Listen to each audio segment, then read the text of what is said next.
Chapter number 5 estimation of overhead and underground distribution line. ठीक है, इसमें आप लोगों को जो पढ़ना है बेसिकली जो टॉपिक्स हैं वो हैं जो ओवरहेड लाइन है उसके कंपोनेंट्स के बारे में। ठीक है, मतलब main components of overhead line, line supports क्या होते हैं, क्रॉस आर्म और क्लैम्प्स जो उसके इक्विपमेंट्स होते हैं जो ओवरहेड लाइन में जो चीज़ें यूज़ की जाती हैं उसके बारे में। ठीक है, कंडक्टर्स एंड स्टे सेट्स, जो कंडक्टर्स होते हैं जो ओवरहेड लाइन के वो कैसे होने चाहिए। स्टे सेट्स क्या होता है, लाइटिंग अरेस्टर्स, डेंसर प्लेट्स और anti climbing device, bird guard, jumpers, ये जो कंपोनेंट है ओवरहेड लाइन के इन सब के बारे में। और जो इसके बाद है इसी चैप्टर में कंक्रीटिंग ऑफ पोल, पोल की कंक्रीटिंग कैसे की जाती है, earthing of transmission line, formation of line, specification of material for overhead line. ठीक है, ओवरहेड लाइन के लिए जो स्पेसिफिक मटेरियल्स होते हैं वो कौन कौन से होते हैं, IS स्पेसिफिकेशन और IE रूल्स, और cost of material and work for overhead and underground line up to 11 kV only. तो यही आपके बेसिक जो estimation of overhead underground distribution line जो चैप्टर नंबर 5 इसमें पढ़ने हैं।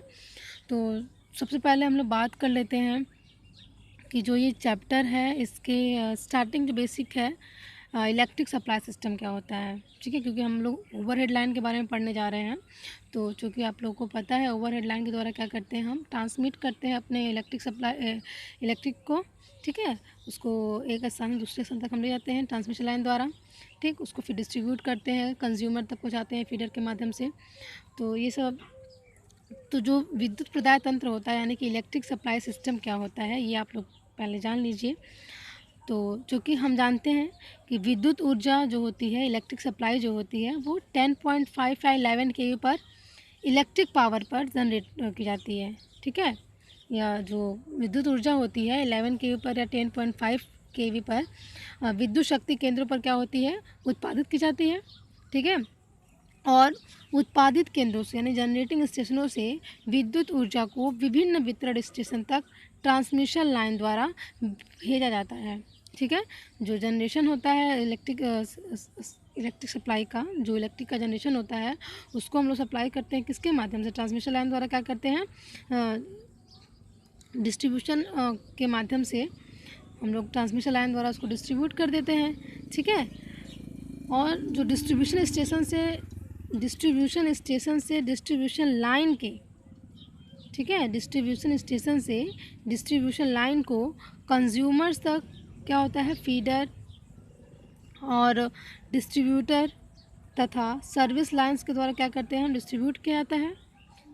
और जो फीडर है, फीडर डिस्ट्रीब्यूशन सब स्टेशन से कंज्यूमर तक पहुंचाने का कार्य करता है। जो सप्लाई हमारी होती है जिसको हम ट्रांसमिट करते हैं, फीडर का कार्य क्या होता है कि वो डिस्ट्रीब्यूशन सब स्टेशन से कंज्यूमर तक सप्लाई को पहुंचाने का कार्य करता है। और जो इसमें कहीं भी बीच में किसी और कंज्यूमर्स के लिए विद्युत लाइन नहीं निकाली जाती है। ठीक, फीडर्स में जो लगे होते हैं, तो क्या है, फीडर जो है, फीडर डिस्ट्रीब्यूशन सब स्टेशन से कंज्यूमर तक पहुंचाने का कार्य करता है। सप्लाई को फीडर द्वारा क्या करते हैं, डिस्ट्रीब्यूशन सब स्टेशन से कंज्यूमर तक सप्लाई को पहुंचाने का कार्य करता है फीडर। और इसमें कहीं भी बीच में अन्य कंज्यूमर्स के लिए विद्युत लाइन नहीं निकाली जाती है। जबकि वितरण में अन्य उपभोक्ताओं को बीच में विद्युत लाइन या सेवा लाइन दी जाती है। ठीक है, डिस्ट्रीब्यूशन में क्या करते हैं, हम बीच में डिस्ट्रीब्यूट जब हम करते हैं सप्लाई का, तो वहाँ हम डिस्ट्रीब्यूशन लाइन के माध्यम से कोई भी वहाँ से हमारा सप्लाई ले सकता है। जबकि फीडर के माध्यम से क्या होता है, फीडर में होता है कि बीच में कोई भी जो कंज्यूमर होते हैं वो कनेक्शन लाइन का नहीं ले सकते हैं। ठीक, जबकि डिस्ट्रीब्यूशन लाइन में क्या होता है, वो कनेक्शन ले लेते हैं। तो चूँकि आप लोग को जो इसमें जो सप्लाई हमारा जनरेटिंग स्टेशन से प्राइमरी ट्रांसमिशन द्वारा और secondary transmission line, primary distribution line, secondary distribution line, इन सब के माध्यम से क्या होती है, सप्लाई हमारी कंज्यूमर तक पहुंचती है। आप लोगों ने ट्रांसमिशन एंड डिस्ट्रीब्यूशन में ये सिस्टम को पढ़ा है। तो देखिए जो हमारी प्राइमरी ट्रांसमिशन लाइन होती है, प्राइमरी ट्रांसमिशन लाइन वो 132 kV, 200 kV, 400 kV और 800 kV तक की सप्लाई को क्या करती है, ये ट्रांसमिट करती है प्राइमरी ट्रांसमिशन लाइन। और जो सेकेंडरी ट्रांसमिशन लाइन होती है, जैसा कि इस डायग्राम में इलेक्ट्रिक पावर जनरेटिंग स्टेशन दिखाया गया यहाँ पे, यानी कि इलेक्ट्रिक पावर जनरेटिंग स्टेशन, यहाँ से सप्लाई, यहाँ पे इलेक्ट्रिक पावर जनरेट हुआ, 10.5 kV या 11 kV जनरेट होता है। तो यहाँ से अब क्या हुआ, हमारा प्राइमरी ट्रांसमिशन लाइन के द्वारा 11 kV को हम 130 या 200 या 400 kV में क्या करते हैं, स्टेप अप ट्रांसफार्मर से इसको स्टेप अप किया जाता है 11 kV के वोल्टेज को। फिर इसको क्या कहेंगे हम, जो जहाँ हम सबसे पहले स्टेप अप करते हैं उसको क्या कहते हैं, प्राइमरी ट्रांसमिशन लाइन बोलते हैं।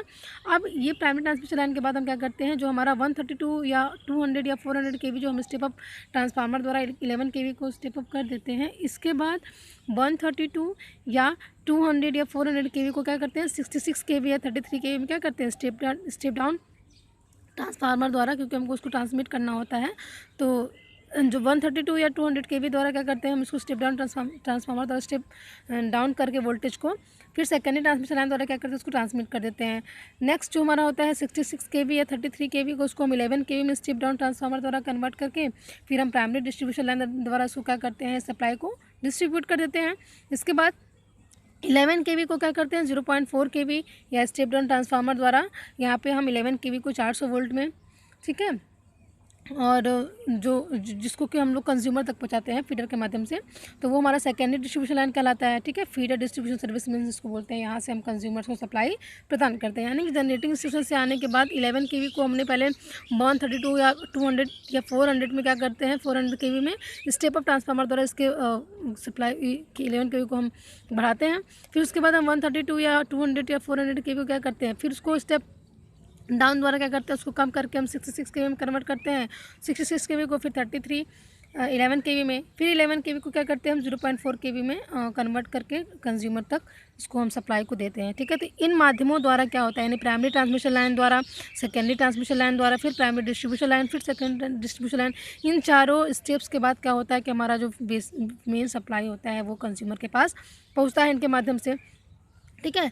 तो इसमें जो इस प्रकार से हमारा जो ट्रांसमिशन होता है सप्लाई का विद्युत जनरेटिंग स्टेशन से, यानी कि पावर जो प्लांट होते हैं वहाँ से जो हमारा इलेक्ट्रिक सप्लाई आता है, तो वो इन माध्यमों से हमारे कंज्यूमर तक पहुँचते हैं। लास्ट में 11 kV हम जनरेट किए, लास्ट में हम 11 kV पर ही लाते हैं, फिर 11 kV को 0.4 kV तक हम स्टेप डाउन करके उसको हम ट्रांसमिट कर देते हैं, डिस्ट्रीब्यूट कर देते हैं कंज्यूमर तक, ठीक है। और आप लोगों को पता होगा यहाँ पे 11 kV को 132 kV में क्यों स्टेप अप करते हैं, क्योंकि हमको यहाँ से ट्रांसमिट करके लाना होता है, तो बीच में जो हमारा वोल्टेज है वो लाने में कहीं ना कहीं कुछ न कुछ तो कम होगा ही, इसलिए हम 11 kV को पूरा 11 kV में हम नहीं कहीं भी डिस्ट्रीब्यूट कर पाते हैं, तो यहाँ हमको स्टेप अप करने की ज़रूरत बढ़ जाती है, ठीक है। तो ये तो आपके जो बेसिक है क्या कहते हैं, जो विद्युत इलेक्ट्रिक सप्लाई सिस्टम का जो ये बेसिक सा ब्लॉक डायग्राम है, इलेक्ट्रिक सप्लाई सिस्टम किस प्रकार से हम कंज्यूमर तक सप्लाई को पहुँचाते हैं, ठीक है। तो मेन जो आप लोगों को पढ़ना है वो है main components of overhead line, ठीक है। Main components of overhead line यानी कि शीरोपरि लाइन के मुख्य अवयव क्या क्या होते हैं, जो हम ओवरहेड लाइन के द्वारा जो डिस्ट्रीब्यूशन या ट्रांसमिट करते हैं, जो ओवरहेड हमारा लाइन होती है उसमें कौन कौन से कंपोनेंट्स लगे होते हैं, मुख्यतः उन कंपोनेंट्स के बारे में जानना है, चूँकि मेन काम हमारा ओवरहेड लाइन का ही होता है, जिससे कि हम इलेक्ट्रिक सप्लाई को क्या करते हैं एक स्थान दूसरे स्थान तक पहुंचाते हैं ओवरहेड लाइन द्वारा। तो उनके कंपोनेंट्स कौन कौन से होते हैं वो देख लेते हैं। बेसिक इंपॉर्टेंस कंपोनेंट्स आप लोग अगर इन कंपोनेंट्स को याद रखेंगे तो इनके, और इन कंपोनेंट्स को ही बताना होगा कि जो आपके ओवरहेड लाइन में जो मेन कंपोनेंट्स है वो क्या होते हैं और किस प्रकार से इनका यूज़ किया जाता है ओवरहेड लाइन में, ठीक है। एक एक करके हम लोग जानेंगे इसके बारे में। तो सबसे पहला जो कंपोनेंट्स होता है ओवरहेड लाइन का वो क्या है, लाइन सपोर्ट या जिसको बोलते हैं लाइन आधार, ठीक। लाइन सपोर्ट क्रॉस आर्म होता है जिसको हिंदी में अनुप्रस्थ बाहु बोलते हैं, क्रॉस आर्म, क्लैंप या ब्रैकेट होता है, लाइन इंसुलेटर होते हैं इसके कंपोनेंट, ठीक है। लाइन इंसुलेटर यानी कि जो इंसुलेटर यूज़ किया जाता है ओवरहेड लाइन में उसको लाइन इंसुलेटर यहाँ पे कहा गया है।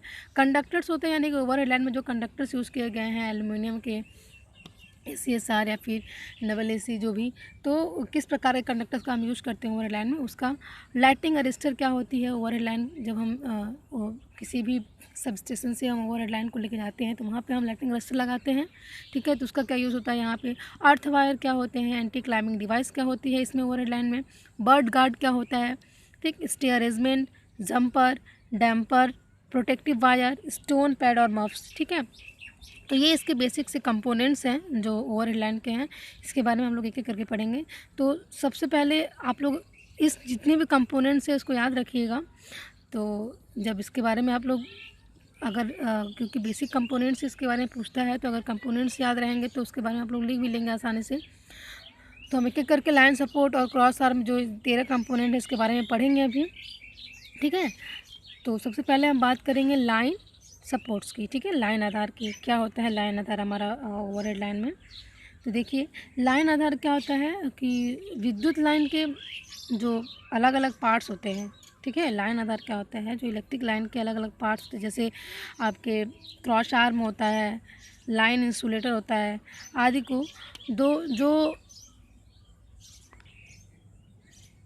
आदि को धारित किए हुए चालक को भूमि से एक निश्चित ऊंचाई पर रखता है। लाइन आधार की पूरी लंबाई का 1/6 भाग जमीन के अंदर रखा जाता है।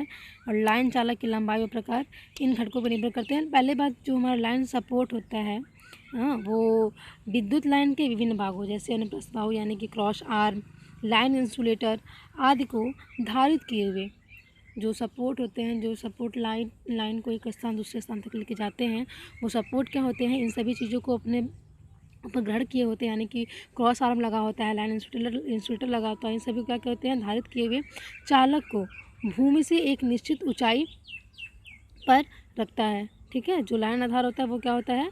विद्युत लाइन के विभिन्न भागों जैसे क्रॉस आर्म, लाइन इंसुलेटर आदि को धारित किए हुए चालक को भूमि से एक निश्चित ऊंचाई पर रखता है, ठीक। और लाइन आधार की पूरी लंबाई का 1/6 भाग, लाइन आधार जो होती है, जो एक प्रकार से पुल को कह लीजिए, वो लाइन आधार की पूरी लंबाई का 1/6 भाग क्या होता है? ज़मीन के अंदर रखा जाता है। यानी पोल का 1/6 भाग क्या होता है? ज़मीन के अंदर रखा जाता है। लाइन चालक की लंबाई और प्रकार क्या होता है? निम्नलिखित घटकों पर निर्भर करता है। जैसे इसकी जो लाइन चालक की लंबाई और प्रकार की बात करें, जैसे कि अगर हम कोई लाइन सपोर्ट लगा रहे हैं तो उस लाइन सपोर्ट जो ओवरहेड लाइन को लेकर जाने के लिए एक स्थान दूसरे स्थान में जो हम सपोर्ट लगाते हैं, उनकी जो ये लंबाई होती है, ठीक है, वो किन पे निर्भर करता है? देखिए शक्ति पे, यानी कि कितनी रेटिंग का हम पावर एक स्थान दूसरे स्थान के लेके जा रहे हैं, कितना वोल्टेज इसमें है, कितना स्पान समझते हैं आप लोग? क्या होता है कि एक पोल से दूसरे पोल के बीच में जो लाइन जाती है, ठीक है, एक पोल से दूसरे पोल के बीच की जो डिस्टेंस होती है वो क्या होती है? स्पान होती है हमारी, ठीक। वो भी स्टैंडर्ड होता है। हम कहीं भी दो पोल कहीं भी एक नॉर्मल सा डिस्टेंस लेकर के हम नहीं लगा सकते हैं। मतलब कि अगर हम किसी पोल को एक पोल अगर हम गाड़े हैं, दूसरा पोल हमको लगाना है, तो दूसरे पोल और एक पोल के बीच में हमारा बेस एक डिफरेंस, स्टैंडर्ड डिफरेंस होना चाहिए, ठीक है। कुछ भी डिफरेंस हम नहीं ले सकते हैं, क्योंकि हमको सारे पोलों को उसी डिस्टेंस के अनुसार लगाने होते हैं, इस वजह से। तो यहाँ शक्ति, वोल्टेज, स्पान और क्लाइमेट कंडीशन यानी वायुमंडलीय प्रभाव, इन सबको देखते हुए क्या करते हैं हम? चालक की लंबाई और प्रकार जो होता है इन सभी घटकों पर निर्भर करता है हमारा। और एक अच्छे व टिकाऊ लाइन आधार में जो होते हैं, जो हमारा लाइन आधार, जो लाइन सपोर्ट है, एक अच्छा और टिकाऊ हो, उसके लिए कुछ क्वालिटीज़ होने चाहिए लाइन आधार में, ठीक है। क्या होना चाहिए क्वालिटीज़? उसके बारे में देख लेते हैं हम लोग। देखिए जो हमारा लाइन सपोर्ट है वो क्या हो? हाई मैकेनिकल स्ट्रेंथ वाला होना चाहिए। लाइन सपोर्ट क्या होना चाहिए? हाई मैकेनिकल स्ट्रेंथ वाला होना चाहिए। जो कि हमारा ओवरहेड लाइन उस पर जाएगा तो मैकेनिकली स्ट्रेंथ उसकी अच्छी होगी, तो ही हमारा जो लाइन होगा अच्छे से वहाँ जाएगा, कोई प्रॉब्लम वहाँ पे ले आ जाने में नहीं होगी, ठीक है। चूँकि वो हमारा एक प्रकार का बेस होता है, इसलिए वो हमारा हाई मैकेनिकल स्ट्रेंथ का होना चाहिए, ठीक है। लाइन सपोर्ट क्या हो? हाई मैकेनिकल स्ट्रेंथ का हो। लंबाई में सीधा होना चाहिए, कहीं भी गांठ नहीं होनी चाहिए, ठीक है। लाइट वेट का होना चाहिए। टिकाऊ यानी ड्यूरेबल व अधिक समय लॉन्ग लाइफ तक की टिकने वाला होना चाहिए, जो हमारा लाइन आधार होता है, ठीक। सस्ता होना चाहिए, cheap in cost. Low maintenance वाला होना चाहिए, क्योंकि हमको अपने इकोनॉमिक्स को भी देखना है, इस वजह से लो मेंटेनेंस कॉस्ट का होना चाहिए। वेदर प्रूफ हो, नॉन कोरोसिव हो, दीमक यानी वॉइड एंड नहीं लगनी चाहिए। फ्लेक्सिबिलिटी होनी चाहिए, अवेलेबिलिटी हो इसकी, और देखने में सुंदर व पेंट करने योग्य होना चाहिए, ठीक है। तो इन सभी क्वालिटीज़ के को लेकर के हमारा लाइन सपोर्ट जो ये सभी उनकी क्वालिटीज़ उनमें लाइन सपोर्ट में होने चाहिए। हमारे कुछ जो क्वालिटीज़ हैं इसके। और जो हमारे लाइन सपोर्ट्स होते हैं वो कई प्रकार के होते हैं, जैसे वुडन पोल, ठीक है, वुडन लकड़ी का जो पोल होता है, स्टील का पोल होता है, टावर होते हैं, आप लोग देखे हैं, तो उन्हीं लाइन सपोर्ट की यहाँ बात हो रही है, ठीक है। तो वो सब हमारे इन सभी क्वालिटीज़ को क्या हो, उनके अंदर सब क्वालिटीज़ उसके अंदर होने चाहिए। तो जो हमारा वुडन पोल होता है, यानी लाइन सपोर्ट के क्या होते हैं? लाइन सपोर्ट बहुत से टाइप्स के होते हैं, लेकिन निम्नलिखित प्रकार के होते हैं लाइन सपोर्ट। जैसे पहला अगर हम बात करें वुडन पोल की, ठीक है, लकड़ी के पोल की, लकड़ी का पोल आप लोग देखे होंगे कहीं ना कहीं। तो लकड़ी के पोल की अगर बात करते हैं, इस प्रकार के पोल सस्ते व आसानी से उपलब्ध होते हैं। ठीक है, तो चीड़, सागवान व देवदार आदि वृक्ष के होते हैं। इस प्रकार के जो पोल होते हैं, लकड़ी का पोल भी अगर हम यूज़ करें तो उसकी जो क्वालिटी होती है लकड़ी की वो कौन सी होनी चाहिए, चीड़, देवदार और सागवान की लकड़ी का होना चाहिए। ठीक है, आदि के वृक्ष के होते हैं। इसकी जो लंबाई होती है वुडन पोल की वो 10 से 14 मीटर तक की होती है। ऊपरी जो इसका परिधि होता है 38 सेंटीमीटर होता है, नीचे की परिधि 66 सेंटीमीटर होती है। ठीक है, और जो इसका लाइफ होता है 25 से 35 ईयर्स तक का होता है। सेफ्टी फैक्टर 3.5 होता है। यानी इन सभी क्वालिटी जो हम अगर पोल, लकड़ी का पोल लगाते हैं तो उस लकड़ी के पोल में इतनी लंबाई होनी चाहिए। इसका जो ऊपरी परिधि और नीचे की जो परिधि है, जीवन काल और सेफ्टी फैक्टर, इन सभी ये सभी उसमें प्रॉपर्टीज़ हों, उसके बाद ही क्या करेंगे, हम वुडन पोल को कहीं भी लगा सकते हैं। ठीक, तो वुडन पोल हमारा होता है जो लैंड सपोर्ट का एक प्रकार है। नेक्स्ट, और जो ये प्रकार होते हैं वुडन पोल, ये 3 रूप में प्रयोग किए जाते हैं। पहले सिंगल रूप में, दूसरा ए टाइप और तीसरा एस टाइप। ठीक है, अगर सिंगल हम यूज़ कर रहे हैं इसका वुडन पोल को, तो उसकी जो डिस्टेंस होती है 10 से 11 होती है। और जो सिंगल पोल होता है वो 22 वोल्टेज तक के लिए यूज़ किया जाता है केवल। ठीक, और इसका स्पान क्या होता है 60 मीटर, यानी कि एक वुडन पोल से दूसरे वुडन पोल के बीच की जो डिस्टेंस होती है वो क्या होगी, 60 मीटर होगी। सामान्यतः इसका उपयोग करते हैं हम। और ए टाइप का जो होता है, ए टाइप का जो हमारे पास वुडन पोल होते हैं वो 11 से 12.75 मीटर इसकी लंबाई होती है। और ये 22 वोल्टेज तक केवी के वोल्टेज को ही यूज किए जाते हैं। और इसका स्पान जो होता है 80 होता है, और स्पेशल पर्पज़ के लिए इसको यूज़ करते हैं हम लोग। एस टाइप का जो हमारे पास होता है वुडन पोल, वो 12 से 13.65 मीटर की लंबाई के लिए यूज़ किया जाता है। और ये 132 केवी वोल्टेज तक के लिए यूज किया जाता है। यानी कि जो हमारे पोल्स होते हैं वो डिसाइडेड होते हैं कि हम अगर 22 केवी के लिए पोल यूज़ कर रहे हैं तो सिंगल पोल यूज हो, और 22 से अधिक यानी 132 केवी के लिए अगर हम पोल यूज़ कर रहे हैं लकड़ी का तो वो हमारा एस टाइप का हो। ठीक है, और जो हमारा 150 इसका स्पान होता है एक पोल दूसरे पोल के बीच में 150 मीटर, और जिसका उपयोग होता है दिशा बदलने, लाइन समाप्ति, ट्रांसफार्मर रखने आदि के लिए। यानी कि जहाँ पे मोड़ होते हैं, दिशा बदलने जहाँ पे मोड़ होता है वहाँ पे इसका पोल, इन पोल का यूज़ करते हैं। जहाँ लाइन हमारी कंप्लीट होती है वहाँ इसका जो होता है ट्रांसफार्मर रखने के लिए। ठीक है, इस प्रकार के जो हमारे पोल होते हैं, सिंगल पोल जो हमारा वुडन पोल होता है वो इस प्रकार के होते हैं, जहाँ पे 2 इंसुलेटर हमारे लगे होते हैं, एक ऊपर यहाँ लगा होता है। इस प्रकार से एक लाइन यहाँ से, एक लाइन इधर से और एक लाइन इधर से, 3 फेज हमारा अगर जाना हो तो इस प्रकार से यहाँ पे 1 2 3 लाइन हमारा चला जाएगा।